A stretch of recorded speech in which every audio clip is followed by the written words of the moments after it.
Bang! Bang! Bang!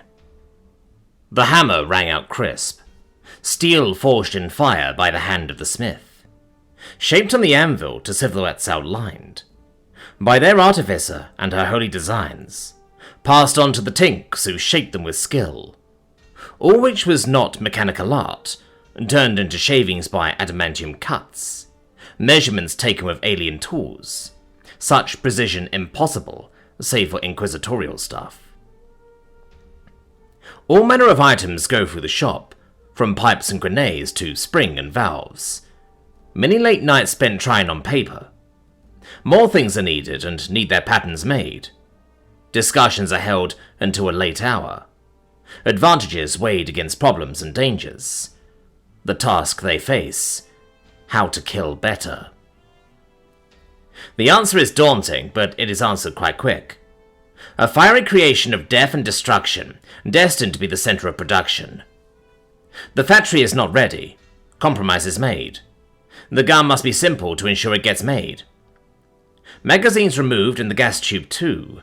The stock will be wood, so Collinger is happy. Rasps and files will soon smoothen and shape it. But the rifle's mechanics will be everyone's stake. Tom will decide what it is that they make. A single-shot weapon, he has decreed. 7mm and rifle to strike from afar. A straight-wall cartridge for the power of the powder. A rolling block action, stout as old Baron. Rimmed ammunition for ease of extraction. Primer in center, a straight reproduction. Simple notch sights set for 200 meters. In future you might get the gift of adjustments. For now it is fixed and zeroed with shims. Prototypes ordered and tooling produced. A gun to be proven before factory debut. All hands were working from dawn until dusk. On the 5th day they got a hole in the wall. Connections were shorted in the blitz power cell. No one was injured. Tom's work did well. Lathe is repaired by the end of the week. Tink still looks singed, that's not any news. New windings needed, and fuses and glass. Electro still working, once hammered back out. The work must continue, at a blistering pace. Rachuk's fears are easily embraced, but outside the roaring winds of winter. The frost still threatens to halt the whole team, and so an endeavour some would abandon is pushed to the fore with reckless abandon. In a cold windowsill sits a small figurine, watching closely through dull wooden eyes. Beholding the birth of a legacy forgotten, a titan of industry, a terror of war, Oleg was pleased by its coming once more. Planned on granite, to be as flat as glass, polished and oiled till it shone like silver. Boring the cylinder proved hardest of all. Tools reforged and a lathe stiffened to make the steel run true without any singeing. Failed attempts return to the forge, where a magic hand undoes the woes. Rebored thrice over, the piston won't fit.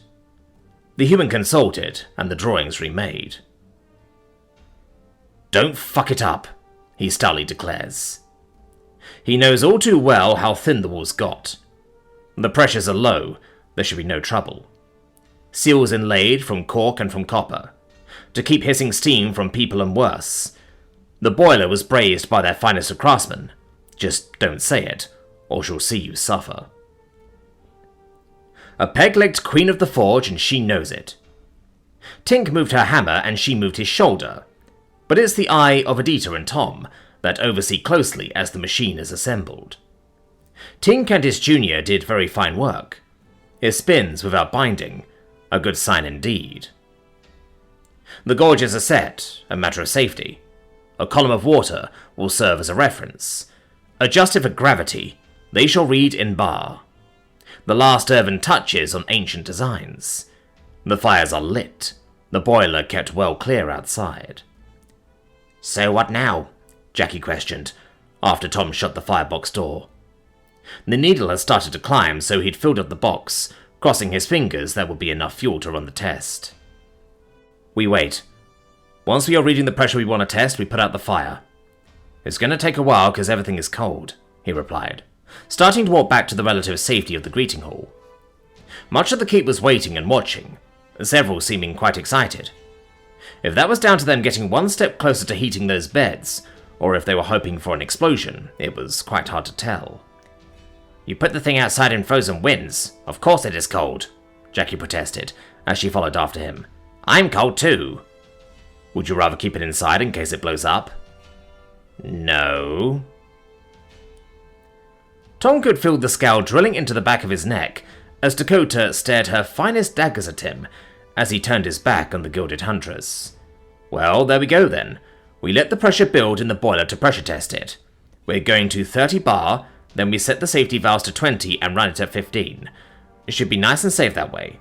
Once we've done that, we can try to test if the engine works." "I don't like the fact you just said should," Jackie added, as she started working the winch, the outer door closing ever so slowly. Tom was betting the solid oaken door would be plenty to capture any shrapnel. It wasn't particularly high pressure, after all. The math said the boiler was good for far, far more. But you never knew with those sorts of things. Please don't be a fucking hand grenade.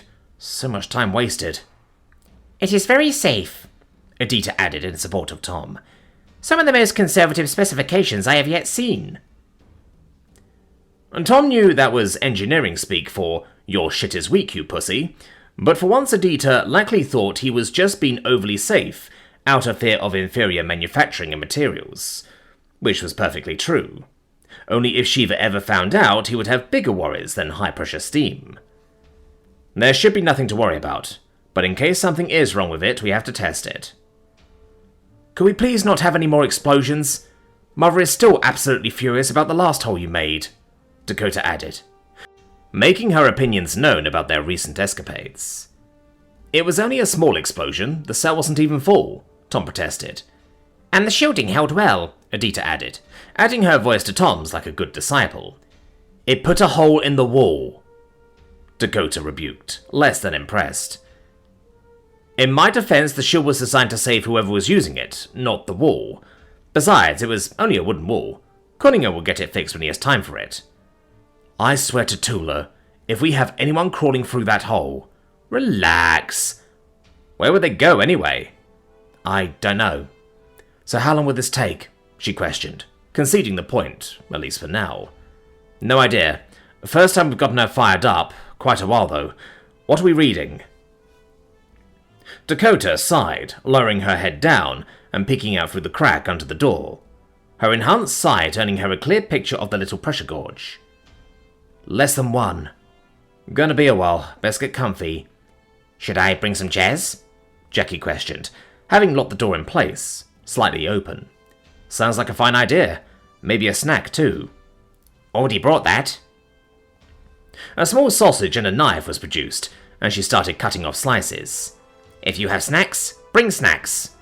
"That's my girl." She soon returned, chairs in hand, and got comfortable.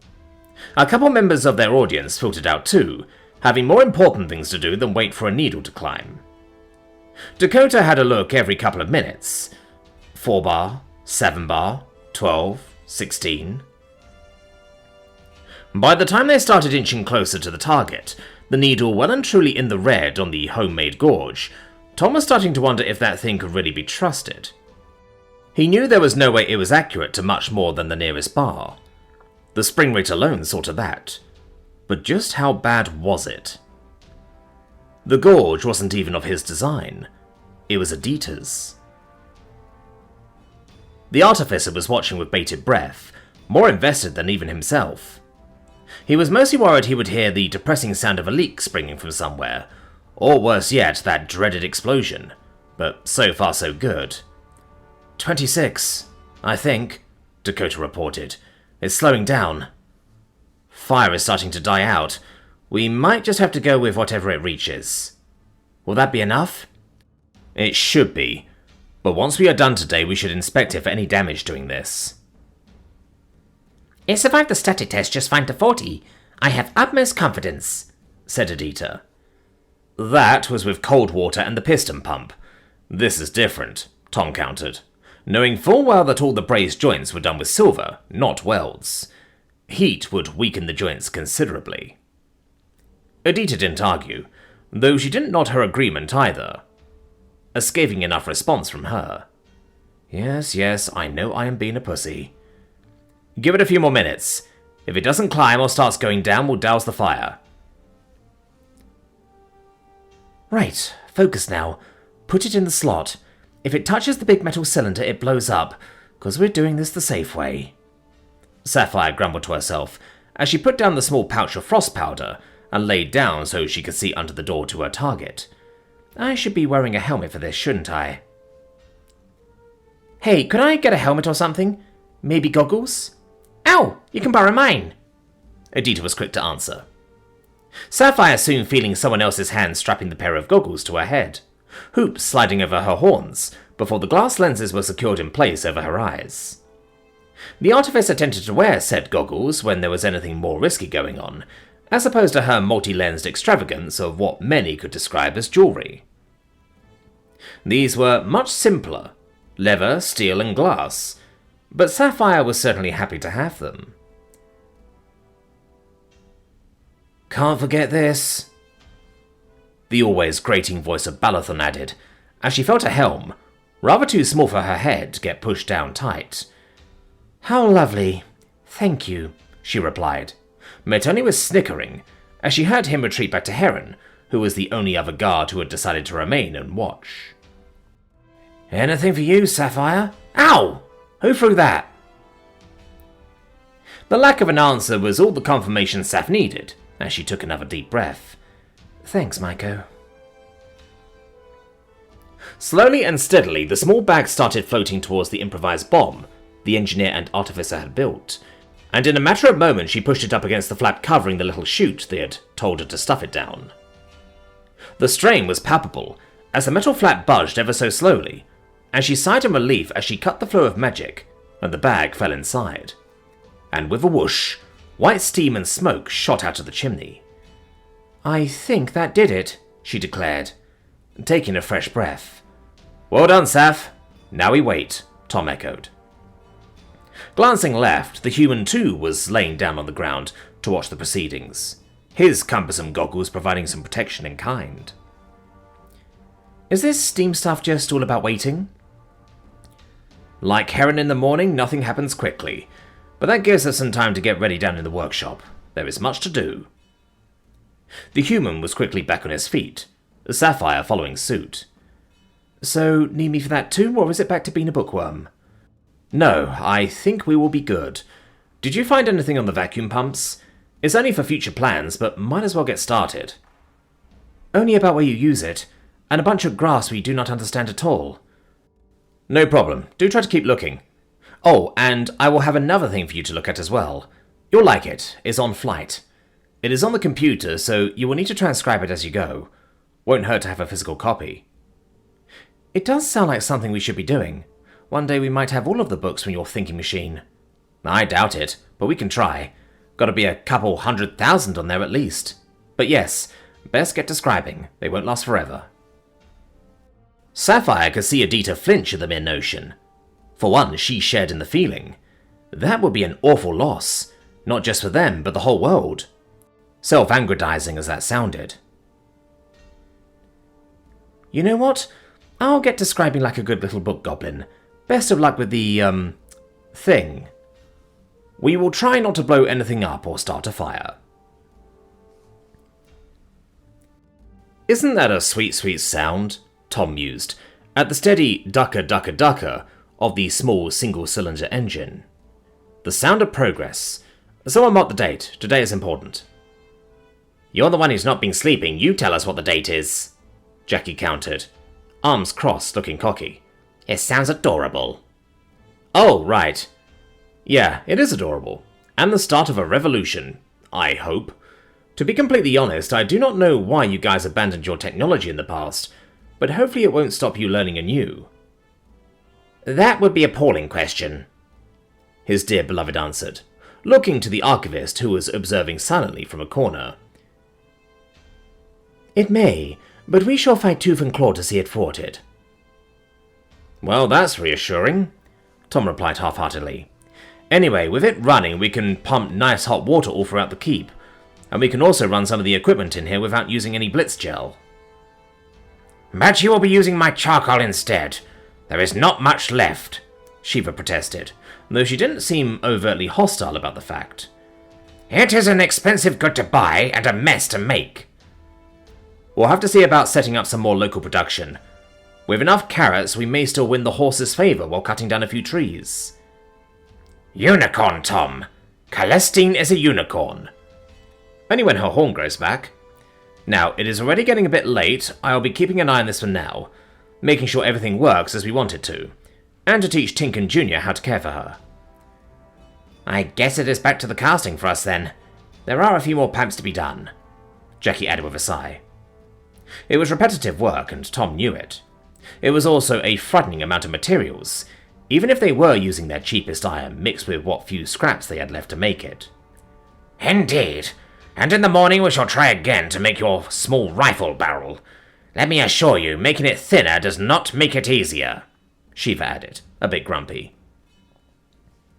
They had tried a few times already to make the barrel for the single shot, and they had even thought the first one was a success.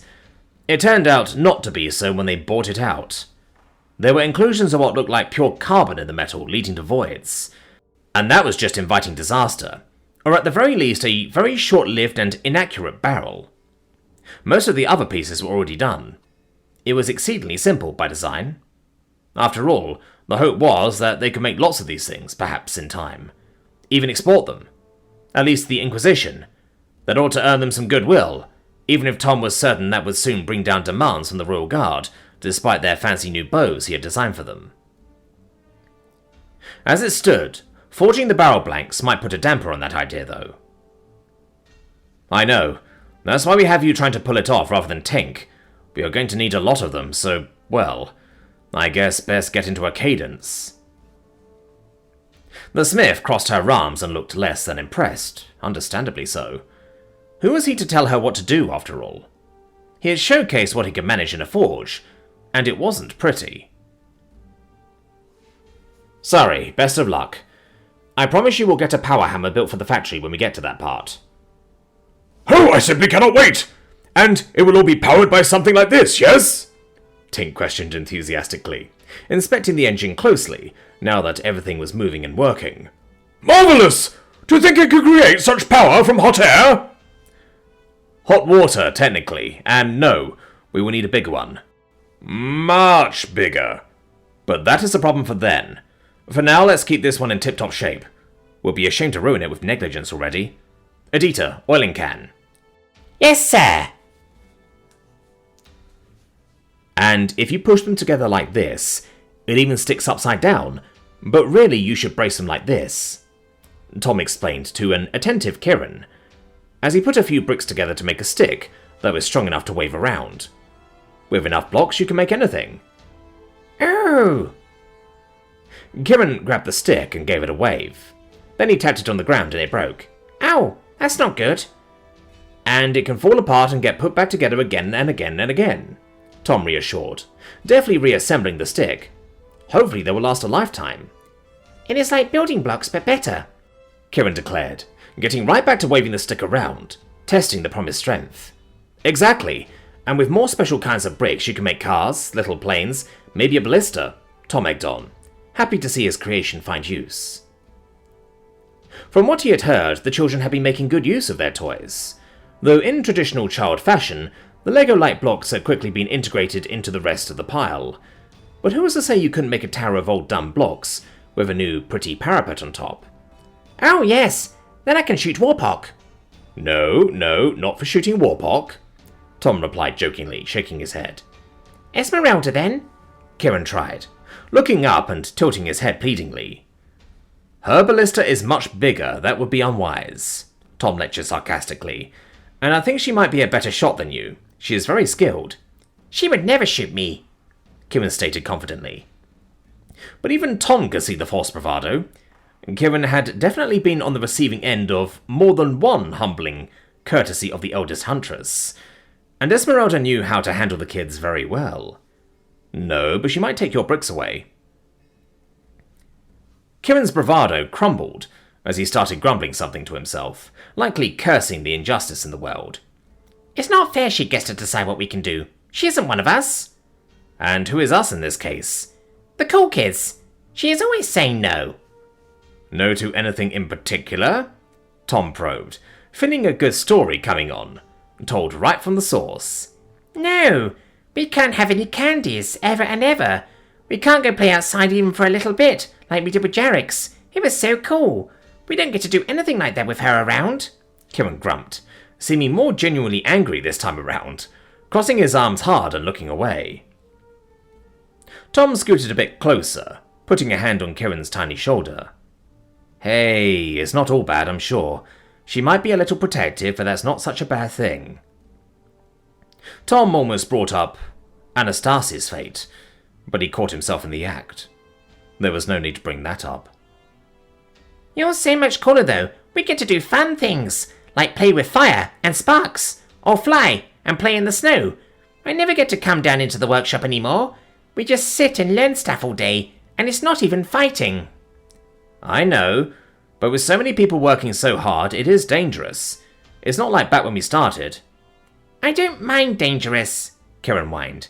I just want to see what you're all doing. I want to be there with you, and Jackie and the others. Not Esmeralda and Ray.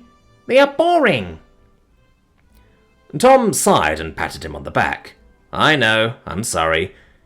Is it at least a little better when Heron or the other guards are watching you guys? It was, but then Balathon got in trouble for teaching us a sword fight. Only Rakashaza and Vigon are allowed to try that. It's totally unfair.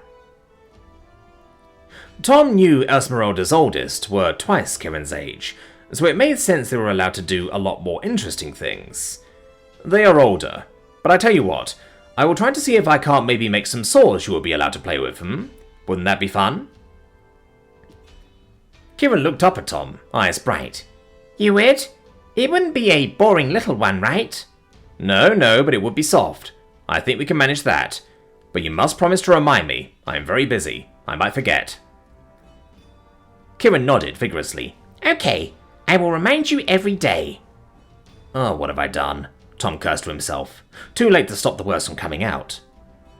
That was probably a pretty catastrophic mistake. Before he could dig an even deeper hole, there was a gentle knock at the door, and they both looked over. Definitely not Jackie, Tom concluded. Who is it? Adita, you wish to discuss something with me post-cleansing. The cautious tone of the artificer came in reply. Tom put any possible nervousness down to Jackie making her territory quite clear indeed. But when it was time to talk tech, he couldn't let that get in the way. Bathing, Adita, after you had a bath. But sure, come on in. The door creaked open, a cautious Adita standing outside, looking in, scanning the room. I have been cleaned thoroughly, I promise. Right, yes. Coal dust and bedsheets don't mix. Come in. We were just playing a little, Tom replied, getting up from the floor. Kieran looked at Adita with mistrust in his eyes as he went back to playing with his bricks.